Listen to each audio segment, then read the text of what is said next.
యోహాను సువార్త 1వ అధ్యాయము 1వ వచనంలో ఉన్నటువంటి మాట ఒకసారి.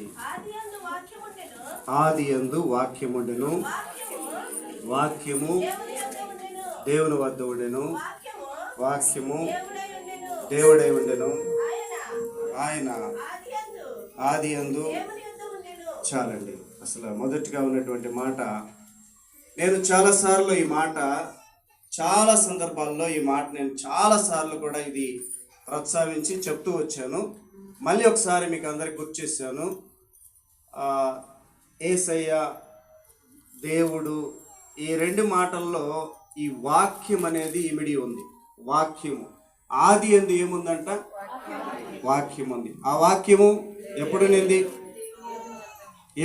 ఆ వాక్యము ఆది యందు ఉనింది.